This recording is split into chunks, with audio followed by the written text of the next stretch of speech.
If you think of sales like Jordan Belfort, Wolf of Wall Street, like I'm trying to get one over you, of course it's yucky. Of course you don't want to do it because it doesn't feel good. Business realistically is helping people get closer to the things that they want to achieve. You need to be role playing or practicing your process pretty much every other day. If you lack conviction, it's going to be very hard for you to get where you want to go with the person in front of you. So process is number one.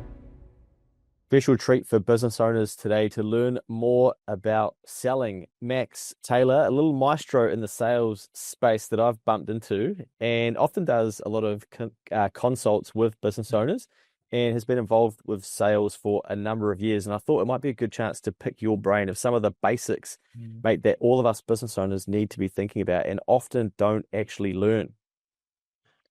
Yeah, absolutely. I feel like sales is one of those things that is extremely necessary for every business owner to actually learn.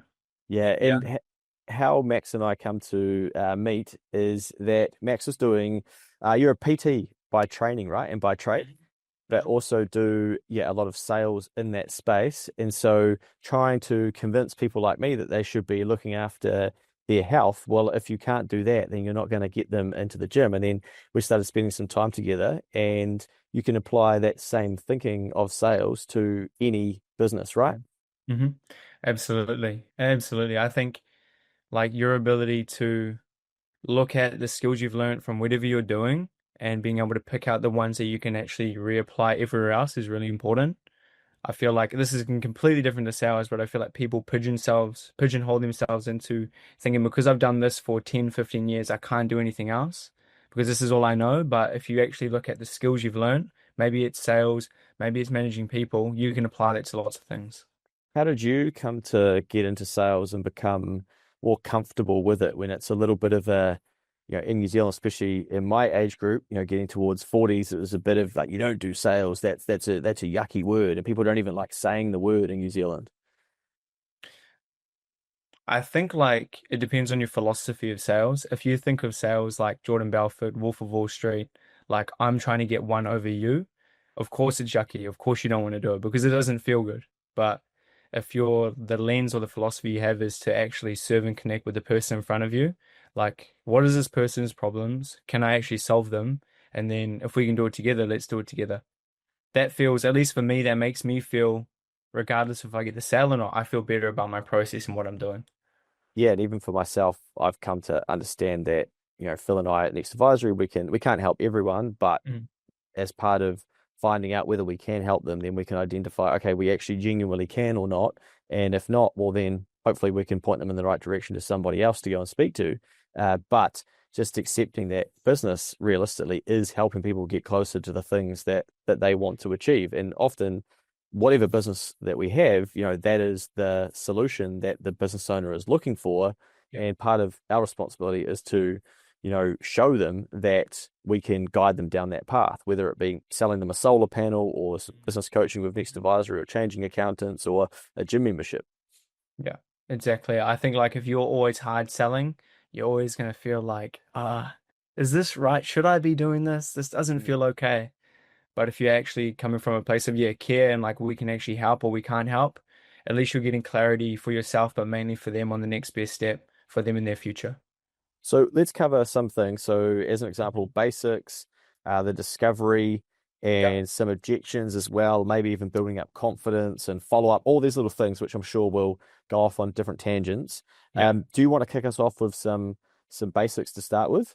Yeah, absolutely. Absolutely. I think I've got some notes here as well if I'm looking over here.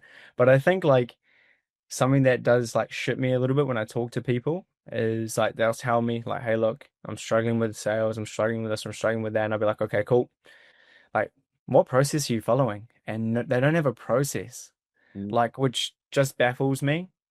Like, I feel very lucky though, where the place that I came from, I got taught sales quite quickly right off the jump because in personal training you're effectively selling all the time. Like whether or not you're selling someone on a program or a gym membership, you're selling them on an idea, right? So if I can communicate effectively why I think this is the best course of practice, yeah, we can go where we want to go.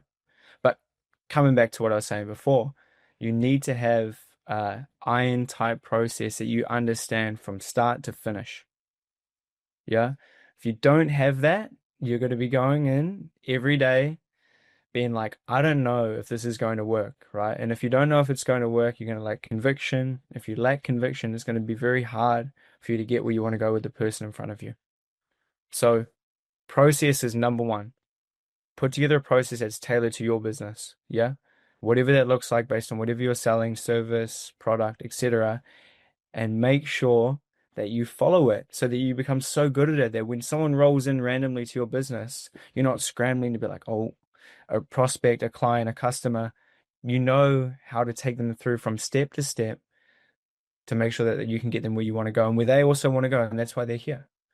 So on that, would that be, because a lot of people probably have sold something but haven't thought about it as a process. Would it be a good idea maybe to think about when you have sold, like what that process is and try to recreate that? Because I was just picturing the person in the department store or the store, yeah, like you say, scrambling, oh, quickly put my lunch down and, oh, hey, can we help you or whatever, but instead going, okay, if a customer comes into the store, here's the exact process of what we Yeah. want to take them through. Yeah, exactly. And I think only through understanding and putting together a basic process that you can follow and replicate every day. Yeah. Like when you become really good at understanding, like it's second nature, you just go from boom, spot, spot, spot, talk to talk to talk to talk, or whatever the case is. Then when someone comes in, a difficult prospect, a just difficult customer, you know how to adjust because Mm. you know the exact process that you need to take them through. So when they start to throw you curveballs, you know how to adjust. You know what to say, you know how to say it, and you know where to go next. Yeah. Nice. Yeah. I was going to say, so process number one, and then anything else under that basics umbrella. I wouldn't say it's like necessarily like the basics, but like you need to be, if you don't have customers, okay, and I know in business there's a lot of things to do. Yeah. You need to be role playing or practicing your process pretty much every other day. Practice every Yeah. day. Yeah. Because at some point you will start to get customers and people coming in, and it's going to be very hard for you to close people if you've never practiced before because you probably feel awkward, you won't know your process, and you won't have conviction in getting them from A to B. Nice. That actually makes a lot of sense. We practice everything else in our life to get good at it. So Mm. why would we not practice selling? So if we don't have customers coming in or on the phone, etc., is that, you know, just doing the process with Yeah. somebody else or maybe even ourselves? Yeah. Like if you've got no one to do it with, we've got ChatGPT now. Like there's not really an excuse called the only barrier to you getting better at sales with everything else out there on the internet as well is probably yourself. And I get it though, like even me, I don't like doing role plays. I feel awkward. I'm sort of put them off, but they're so necessary in you being able to just understand everything that you are trying to get across to the other person while being able to actually listen to what they are saying so that you can effectively tailor what they need and what they want. Wicked. If your like service or your product is not delivering, Yeah. you are cooked. Okay. I want to say you are effed, but I probably shouldn't say that, but You're you allowed are to do that cooked. around here, man. Yeah. You'll be fucked. You'll be fucked. Absolutely. Like your service needs to be a reflection of what you are selling them on, right? If you are promising them the world, you better give them the world. Yeah. Because there's no way that you can scale your business or get what I'd like to call like true revenue if you don't have repeat customers. Yeah. So make sure that you're also focusing on the people that you do have within your business. Yeah. That are actually already paying you, not just excited about hitting another revenue target with new business. And that's something that I had to learn. Well, man, I went from being didn't know anything about selling or personal training really to losing. I think I don't know if this is true. I don't remember it being true, but I've been told by my old boss and business partners that it is true. Then the first 6 months, I lost like 65% of my client base, right? Because whoever was selling for me was really good at their job, selling them the world. Cool, we can get them from A to B, and then I wasn't delivering on it. Yeah. Ah, interesting. Yeah. So making sure that my process with anyway, that's like a whole nother Yeah. story, but you I need to think do both. there's, yeah, but I think it's important because even I've experienced this, or what I've learned is that if you don't believe in what you're selling, if you don't truly believe in it, well, then the other person's going to pick up on it and you're not going to actively want to Mm. sell it or provide it as the solution for them. So you do have to have great conviction on what it is that you're delivering, but also back that up, because New Zealand's too small of a place to not back it up, because you just unravel it so quickly. Just as per your example, right? Where then people have been sold a certain way to train, you're then the trainer rather than the salesperson in this instance, and then you're not delivering what they've been sold, and they're going, there's an expectation gap, I'm out of here. Yeah. Mm, It needs to line up. Otherwise, there's nothing worse than when someone tells you that they're going to do something and then you go to the place where they're meant to do it or they're meant to show you or whatever the case is, and they don't deliver. You're left head scratching. And mm. often that experience, one experience from someone like that, when they're spending a lot of their money and trusting you with this thing that you're selling or this product or whatever the case is, they're never going to come back, Yeah. you know? So And look, we all muck up though. The other thing as well with sales, this is a basic of it actually. You need to be okay with failing because you're going to probably fail every other day or maybe every day. yeah. It's just normal. And you just need to be able to like put your emotions aside for a moment and look at your process. Cool. What of my process is not working, and what do I actually need to adjust or change to make sure that this happens less? Would there be an industry or worldwide sort of standard close rate of sort of XYZ percentage of sales are typically done? So, you know, is there a universal rule? No, no idea, but I know in like what they call the high ticket space or the remote closing space, I think it's like the average is like 35 to 40% Right. from memory. So 6 out of 10 people are typically, they're going to have the call or engage with the salesperson and not buy it. Yeah. So Yeah. you need to be okay with that. Mm. And that's why it's really obviously important at the front end that your marketing is really good, but I'm not a marketer, but yeah. Yeah, nice. Are you an established business that needs a solid business plan for the next 12 months? What about accountability every single quarter to make sure that you're taking action and getting closer to your goals? Our 12-month business planning service called The Winning Formula will be perfect for you. Over a half day, we'll map out your next 12 months in business, and then we'll meet quarterly to make sure that you're taking action and getting closer to your goals. This service is great for some external perspective, some challenge, and to help you stay focused on what it is that you really need to be doing in your business, which will help you identify. You can apply for The Winning Formula by booking a call at nextadvisory.nz. If you're in the sales space, you'll see this a lot, like heaps of videos of people objection handling. And it looks real cool because they're basically someone saying, "Hey, look, I want to think about it," and they're like, "Okay, well, I completely understand where you're coming from," and going through that whole process, right? And it looks cool and it gets heaps of views. Yeah, and objection handling is really important because it's quite uncomfortable and it can be quite difficult to do. But the most important thing is actually doing the discovery, and the discovery is actually figuring out who this person is, what do they want, where do they want to go, what have they tried in the past? So you can actually understand what they need from you and what they want from you. Okay. Through there, what you'll come to find is the objections that you'll have at the end will come, if you do a good discovery, will actually come through. Often it'll be excuses that they make for themselves, limiting beliefs that they have on their ability to go where they want to go, or maybe they're fearful or uncertain. And what you can do is actually deal with them then and find out like what's going on, what stopped them, and actually prevent that objection from coming on or coming through at the end. But also, people will still have objections. So, what is really good is because you've handled the objections here, or you're at least aware of them, when they come up, cool, you can anchor them back. That's really important. So, yeah, I think objection handling Do you needs want to to be done. Yeah. Do you want to give us an example of that, of like, okay, how an objection might come up as you go rather than sort of, because I'd say most business owners would then at the very end just be like, so do you have any questions? And that's when they would look to talk about objections. Yeah, I think like the most important thing with that is you take them through and you go through the pitch and then you offer them and then you shut up. Yeah. You be quiet. There's a bit of like a saying in sales that the first person to talk is the one who loses. I don't really think like that, but you do want to like give them the breathing room and sit in like the uncomfortable space of being like, cool, this is what it is. How did you want to proceed? Oh, you know, I am really keen, but it's a little bit more than expected. Okay. And like, it being a little bit more expected, does that mean you're not willing to do what it takes to actually get to your goals? They'll start thinking about it. They'll be like, oh, like I do really want to get to my goals. And then you'll be like, something, this is a very basic one. Okay, well, look, money aside, do you feel like the mentorship can actually help you achieve X? They say, yep. You say, cool. And then you want to find out, you want them to resell it to themselves. Okay, but like, why though? And they resell it back, right? Subconsciously, consciously, it's coming back. Okay, well, that's why I'm here. This is where I want to go. This is how it can help. Okay, so then money aside, like, would you actually do it?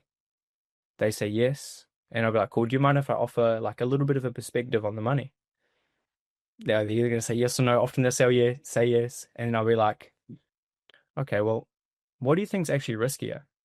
Like you staying where you are, cool, continuing to do what you're currently doing, getting what you've always got, and never actually achieving X, Y, and Z. Or like together, me and you overcoming this hurdle, figuring out how we can get the money and actually start working towards everything that we spoke about before. Oh, it's riskier if I stay where I am. Okay, but like, why is that though?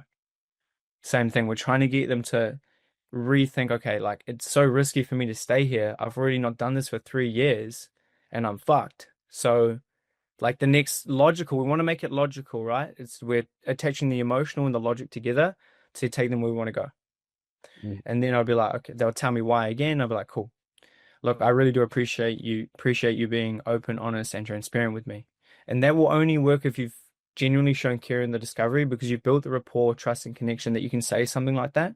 That's why it's really important as well. Um, but like, my job here, I wouldn't say job, but my goal here is to figure out, how we can take the next best step for you. Okay. So if you don't mind me asking, is it more like logistically you don't have the money or like you're a little bit nervous on taking the next step?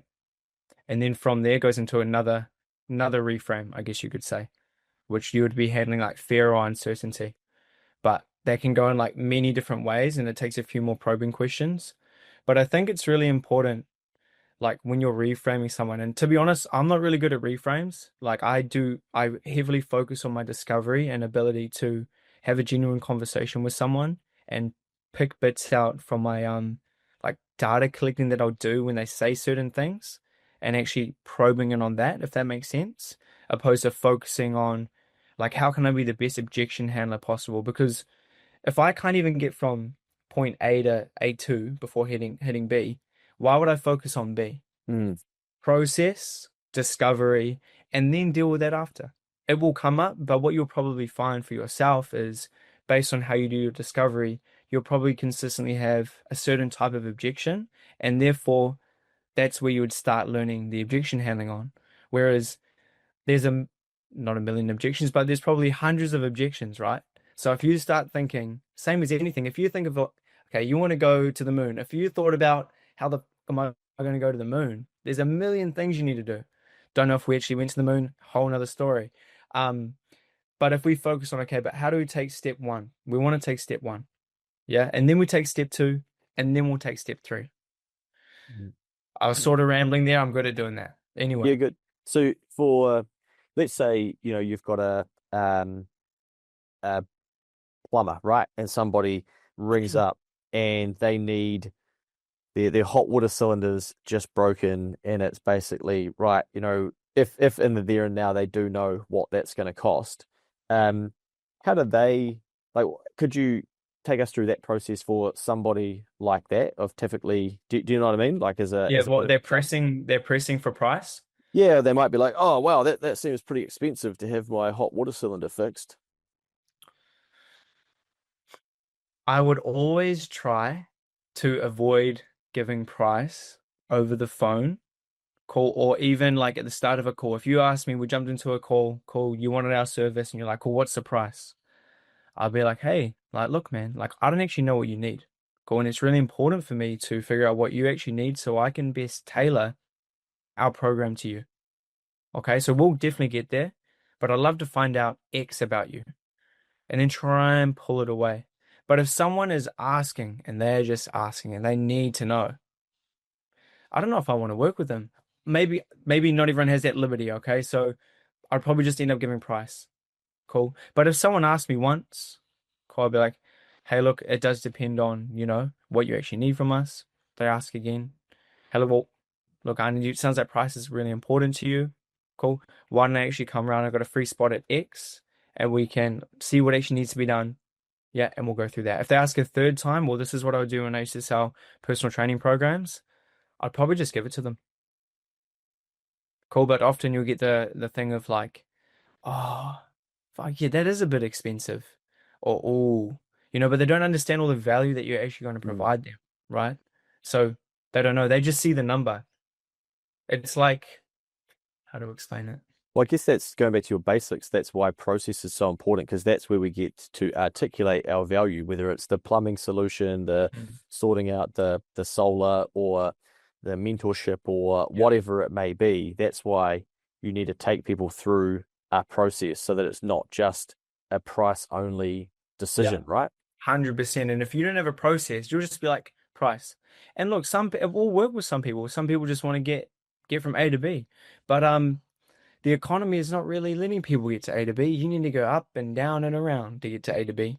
So you probably need to have a process so you can best reflect what you can actually give to the person that is trying to buy or need your help, for sure.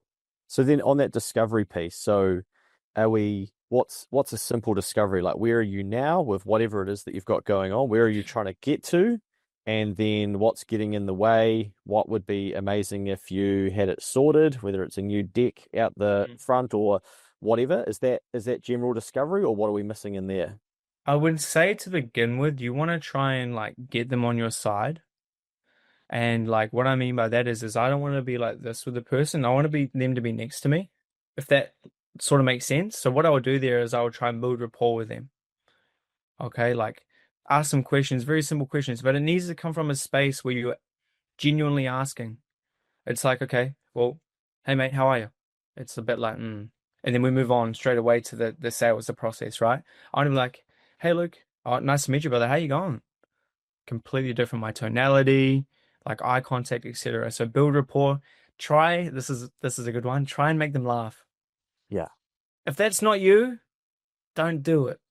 All right. Some people aren't like that. I'm not a really good jokester, but like, yeah, if you can make them laugh, cool. It just brings the walls down. And when you bring someone's walls down, that trust and connection, you can get the most out of someone.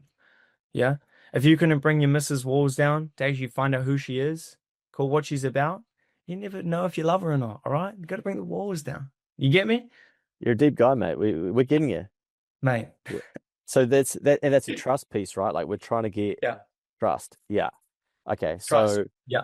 Build rapport. rapport. Number Yeah. one. Number two, find out why they're here. Are they aware of the problem that they're having? Like, actually, Mm, okay. What brings them here?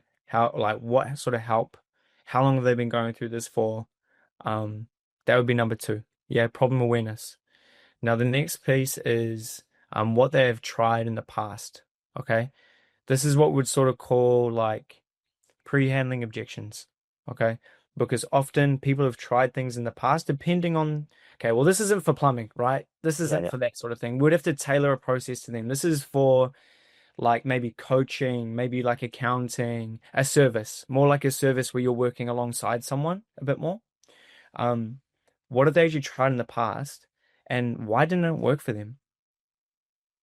Like often I find, unless the service that they were using was real shit, most people will excuse themselves from doing the work, committing, or whatever the case is. What is their limiting belief or excuse? And we need to isolate that and we need to deal with that. If we don't deal with that limiting belief or excuse, it's going to bite us in the ass in the objection handling at the end, post close or post Because pitch, I could say. because they've already lost trust in somebody else, and there's a reason that they didn't find their service valuable. We need to try and figure out, okay, what didn't make what it was that they tried that valuable, because we're probably going to have to address that later to explain that we Yeah. do it differently or that we, It- yeah, Exactly. So yeah, exactly. So then you can highlight why you're different.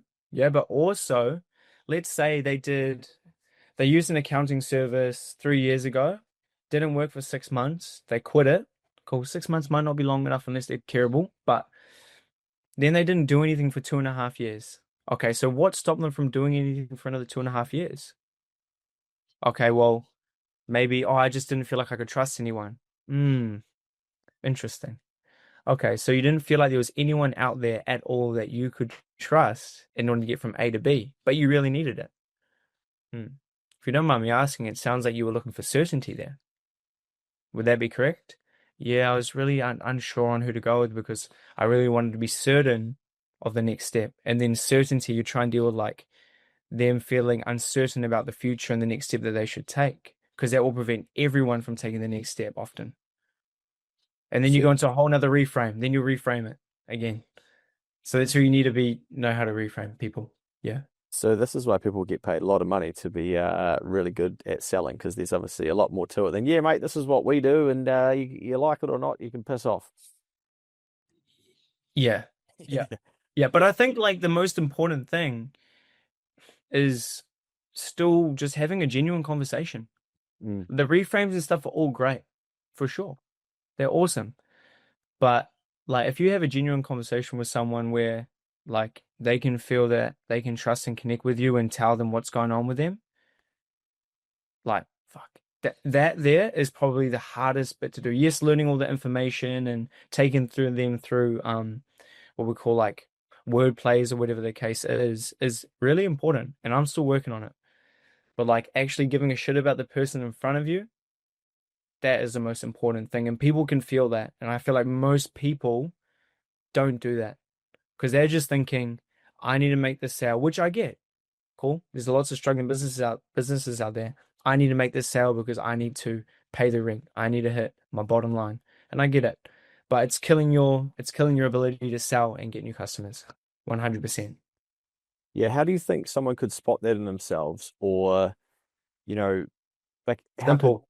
Simple. Do you give a shit about the person in front of you when you are selling your service? Very simple. Yes or no? nice is yes Like and sometimes I think, yeah, like think about it, but this and this. Do you actually care about the person that you are working with? mm, Like if you don't, you probably shouldn't be selling. Or you need to be really good at manipulating people. Personally, it doesn't feel good when you pull the funny on someone. It doesn't, you can feel it. I know I can feel it. I know when I lie, I feel it instantly. So I just try my hardest not to lie. nice. Yeah, I think a lot of business owners, they've got to be like they are the one doing sales, and I think sometimes they turn up to a sales call or sales event where they're carrying all of this other baggage mentally of shit, we really hope we get this project or we really hope we get this sale. Is that a dangerous place to be selling from where you may be more concerned with yourself getting the sale than you are with whether you can genuinely help the client or customer? I feel like all of this stuff is very dependent on the industry you're in, to be honest. Like, I can't speak on every industry, but you can sort of feel when someone comes to a sales meeting and they're just thinking about how can I squeeze this person for the most amount of money possible? You can sort of feel it. It's like the slimy car salesman. Yeah. You just know that they're just trying to screw you. Mm. All right. People don't want to feel like that. And often people can feel like that, they can feel that. It'll just be like a bit of an ick. Like, I don't like that person, but I don't really know why. Often it's because they don't feel like they can trust you. So therefore they're not going to give you their money, their time. So yeah. Okay, so we got to be careful and mindful of that because they can smell it, right? What do they call it? Commission breath. Yeah, something like that, Yeah, bro. yeah. Something like that. And like, in my experience of going from being a personal trainer for 8 years, owning a business for like 3.5 years of that, um, with my awesome business partners back home. The Right Fit Personal Training, shout out to all of them. All right, if you need health and fitness and you are 40 plus, 30 plus, I promise you they'll take great care of you. Um, like if I was ever selling from a place of, oh shit, I need to hit my target, which I needed to hit my target. Do not get me wrong, all right? I'm aware of that. Cool. But when you get into the sale, you almost need to like disassociate from the fact that you need to make the sale or you really want to and focus on the person in front of you. Mm. Yeah. What um what do you reckon the two biggest objections are, or maybe even two or three at the end of the bulk of sales? Like from my side, what I see, clients or for even for us is pricing. Not so much anymore, but over the years, pricing or the classic in New Zealand is, oh, I'll need to speak to my wife or I'll need to speak to my husband. What are people saying when they say I need to speak to my wife? Well, firstly, in the discovery, you should bring that up. Cool. Is this a decision that you need to make, like with your partner? Or is your partner whether you're here on the call today? No. Okay, well, like, is this like a secret mission or like, are we going to be telling them after the fact? Oh, it's a secret mission. Okay, well, like, regardless of what your partner says, are you happy to make a decision today on your next step moving forward? You want to go through, and there's lots of ways because they can go in different directions, right? You want to figure out if their partner needs to be a part of the decision. Cool. Often for males, they'll say no. So fantastic. You can anchor it back at the end. Yeah. Or they'll say yes. And if they say yes, I would say you want to try and rebook that meeting. Mm. Because, like, okay, let's say it's 10 grand for this service, right? And you need to pay it up front, or you need to pay it in two installments each month. 5K today, 5K the next day, right? Sorry, the next month. If you take that to someone, and unless they well and truly trust you and they're not fearful themselves or uncertain themselves, like they love you, whatever the case is, they trust in you and putting your savings into this, they're going to be like, that sounds expensive. And your ability to probably explain to them like all the value, guidance, support that you'll get from Luke is probably pretty limited, right? Because they don't actually truly understand the value that you'll be able to give them, and therefore they'll veto it. So you might as well just be like, hey, look, if that is the case, like I'd love for them to jump on this call so that you guys can make a decision together collectively. Often what will happen then is they'll be like, oh, well, what's the price? Be like, go back to what I was saying before, which is, okay, well, in regards to the price, it really depends on like what you actually need, cool, where we can actually go, and how I need to tailor the uh the accounting the accounting service, cool, next advisory mentorship to you. So what I'd love to do is actually spend 45 minutes like to figure all that stuff out. So we'll go through that in the next call.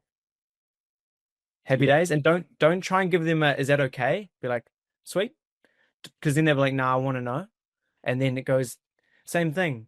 Price without understanding the value sounds expensive. Like if I said to you, let's go and do a $10,000 shopping trip, you'd be like, Max, what are you doing? Or if I said, bro, there's this house, it is a bit fucked. Cool, but it's for $10,000. You'd be like, yeah, like that's an investment. That's a good investment, right? Because you understand the value. Mm. Yeah. Yeah. Yeah. A number of calls that I've had over the years where you do get to the end and it's, oh, I need to speak to my partner. I think, oh my God, why are you even having these calls Yeah. when you're not with your partner then? If that's genuine, Comes back to your question. I'm a good rambler. Um, Often they're saying that as a smokescreen. Okay, that's not the true objection. The true objection is either fear or uncertainty. Cool. Maybe it's fear in them, fear in trusting the service. Cool. Or maybe it's fear in terms of trusting themselves that they're actually going to do the work. yeah, because I've been taught then the correct question is probably, oh, okay, well, what do you think your partner will say about this? Yeah, And yeah, 100%. Yeah, that's a good one. Yeah, yeah, and they normally know, they tell you, and it's like, oh, okay, so yeah, because then that's I'm, not the objection. Sometimes yeah, it will be the objection. It will be, but often they're scared. They're scared of, oh, what am I doing? They're scared of committing. Cool. They're scared of the uncertainty of taking the next step. They're probably scared of the fact that they're spending probably half of their savings or something, yeah, right? But the reality is this is where it comes back to the cost of inaction. They've been saving they've only got 20K in their savings. It's 10K to do this mentorship. Like that's exactly why they need to work with you, Luke, mm, because they've only got 20 grand in their savings. But you want to lead them there. You want them to say it. You want them to consciously take themselves there instead of you telling them. Because when you tell something to someone, it's not as effective as them getting them you asking the right questions so that they go there themselves. on the process and the practice piece, we were riffing before, Mm. but do you think is that where, you need to have some of those lines, prepared, or like you've got to know what you're going to say. So it's Mhm. not just, oh, we'll just see what happens on this call and go from there. But, if they have this certain objection, then say this, or maybe start your calls all the same way, or, go through that same process and have, some of those lines prepared so that you are more comfortable with it. And does that then increase the confidence? Absolutely. Absolutely. Getting in the reps and putting down the foundation is going to give you the confidence to jump into a sales call or a pitch or whatever the case is and just deal with what's in front of you. What about thinking for tradies and just probably most businesses actually, oh well actually we're getting two or three quotes. We get this all the time, have this epic sales call, think that they're, keen as, then get to the end and it's basically, oh yeah, well we're going around getting two or three quotes. And we kind of think, well, yeah, it's not really how we roll. But when people are doing that, like getting quotes, can they save themselves time of not wasting time doing that quoting by um dealing with the inquiry differently to start with, or what Uh, should they do? yeah, I think no, I know that the most important thing there is you need to figure out what objections you're getting and you need to learn how to actually effectively deal with them. So if you were getting, oh, we're getting two or three quotes, we're looking for two or three quotes at the moment. If you know that's going to happen, go through that in discovery. Yeah. Yeah, Cool. gotcha. So that if they've already got the quotes, let's say, you can figure out why are they here then? Are they here for the best quote? Or are they not getting something in those two or three quotes that they need? If we can figure that out in the discovery, that's why it's really important. You're less likely to get it at the end. But also, maybe you just need to be like, okay, cool. Like, so where are you at with these quotes? Like, are we the last person that you're looking at? And are you making a decision today on which quote you're going with? Figure that out so they can't use it as a smoke screen. Because often, same thing, it's probably fear or uncertainty. Gotcha. Okay. And so I guess as well, one thing that Kiwi businesses and Kiwi people in general struggle with because we're so, you know, modest, etc., is articulating our value. And is that, Fuck that. Fuck that. If you have a service that is really good and you believe in it, you've got full conviction, do not downplay it. Yeah. Listen to the person and what they're actually saying. Don't even know if this is your question, but listen to what the person is actually saying, what they actually need. Cool. And then if you truly believe in what you do, let that come through. Let that come nice. through. You have to, because we are in a market where doesn't matter if you work hard. Working hard ain't working anymore. You need to work hard and work smart. Okay, you need to put those two together. So working smarter is by actually showing the value of who you are as a person and what your business can create for the other person. Yeah. And then you need to work hard, which is always going to be the foundation. Then what about follow-up? So we do have a great call with someone, or we send them the quote, we send them the proposal. Hey, yeah, cheers, Luke, got your proposal. What's our cadence that's going to increase our likelihood of getting the deal across the line? If we're not a service where we're, selling them there and then on the call, or but maybe, maybe we should be and we're getting it wrong and shouldn't be getting to the proposal. What any suggestions in that space? Well, I hate following people up because it's annoying, but it's necessary in any business. Hmm. Um, what I would generally do, cool, is post that, make sure you send out the quote via email or whatever the case may be. Give it another 12 to 24 hours and follow them up. Cool. Actually, you know what? Better. If they say, hey, look, like they don't go ahead with it, cool. Designate another time for another call. Call book in another time for another follow-up. Yeah. So that you actually have something that you can anchor it to instead of just following them up randomly. Yeah. So And you're going to seeming send them, desperate. you're going to get off the call, send them the quote, but you've already agreed on a time to go Yeah. back over. Before you get off the call, exactly. Be like, cool. All right, Luke. So, yeah, all good that you want to go away and think about it. Fucking come on, mate. Make a decision, Luke. Come on. But um how would me like following you up and actually you want to figure out when they're going to make a decision, right? So when are they making this decision? Okay. In 20 for a day, 2 days, when's the case? Cool. And book in the time to get back in touch with them then. Ideally, yeah, you either see them in person or you do it via a video call. Yeah. That's the best way to do it because then you can handle any more objections or really same thing, build that trust and connection with them again so you can actually get them to where you want them to go. Hmm.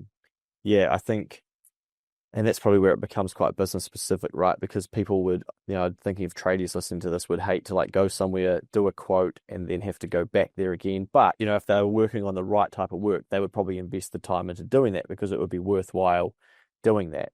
Yeah, I mean, Um, if you're doing a 100K quote and you could maybe get the close yeah, by going back and talking to them for 10, 15, 20 minutes, fuck, uh, I'd be going back. Personally, I'd be going back. yeah. Well, speaking of getting the close or going for the close as such, you were talking before about state your price and shut up or whatever the terminology, just be quiet and sit in that. Is there anything else that, you see people doing poorly or like common mistakes when we get to that stage of the sale? Getting awkward around asking people for money. Okay, unpack that. Changing their tonality, like, and getting a bit, shaky. I get it. It is a little bit awkward asking someone for 10 grand, 100 grand, whatever the case is, but you need to do it and you need to do it firmly and while looking someone in the eye. Cool. Because if I go, yeah, and so for the inner circle mentorship, Luke, it's only 10 grand.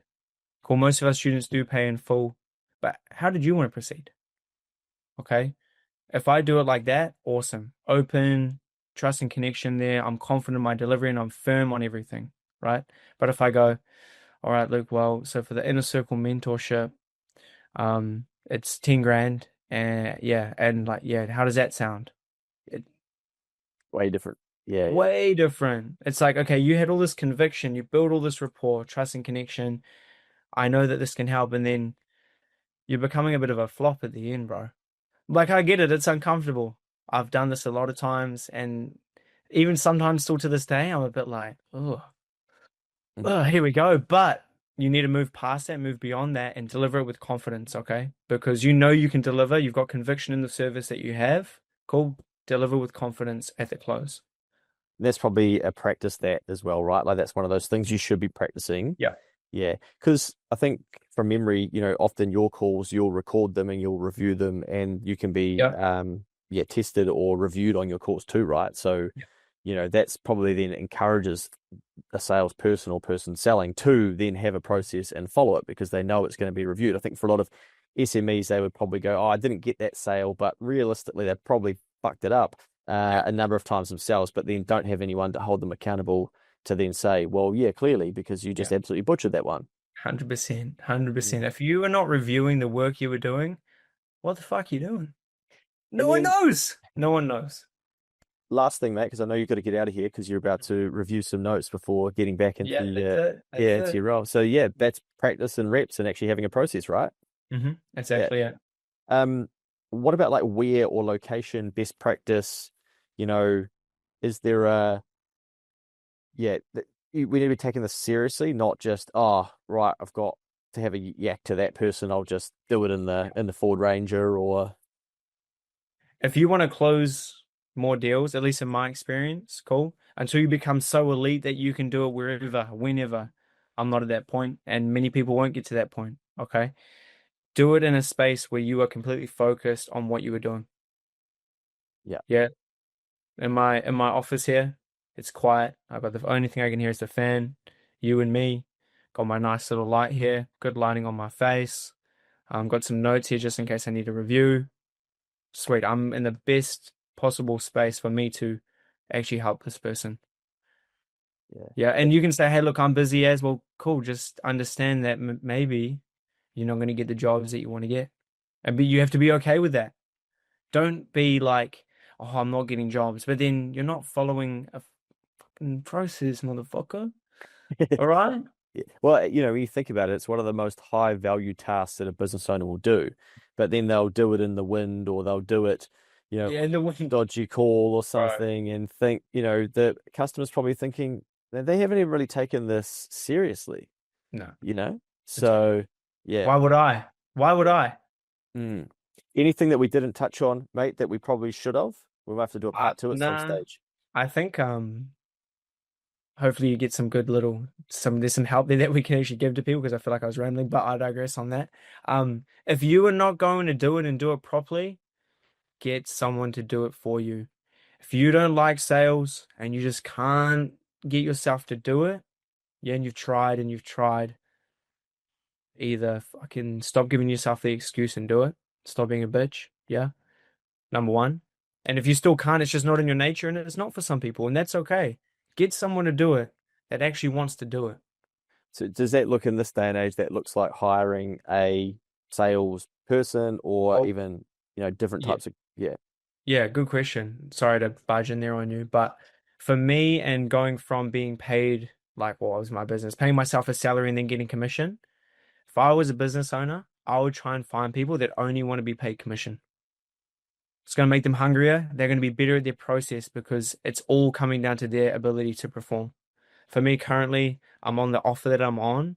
It's all commission. 10%, I get 10% of every sale I make. So some days it's great. And some days, like not yesterday, but the day before, no one showed up. I made no fucking money. But Mm, that's the reality of it. But sales isn't for the faint-hearted. Okay, so often you'll get people, if you actually hire the right person, I enjoy it. It makes me uncomfortable and nervous sometimes. And sometimes I'm thinking, fuck, why do I do this to myself? But overall, I really enjoy actually the process and taking someone through from A to B. Find those people. nice. Are you doing any consults for businesses around their specific business and that sales process, or got your hands too full at the moment? No, I am taking on a few people at the moment. Last year I put together a business to specifically tailor it to service-based businesses like sales process, opposed to it just being online. Because before me working in the online space, I was doing face-to-face sales, which was at the gym, but it wasn't, as you know, it's not a $10 gym membership. It's Mm. between like 100 a week to 250 a week over a 6 month to 12-month term. So it was all face to face, and the process that we had was all built um face to face. So yeah, if you are looking for help like that or needing help like that, shoot me a message. Yeah. Easy. Well, thank you for your time, mate. We'll let you get back to the next call. And I'm Yeah. sure that there will be plenty of nuggets in there for people. And like I said before, we might have to do a part two at some stage. We'll see about that, mate. Good to see you. It's been a while. Hope you're well, and we'll chat soon.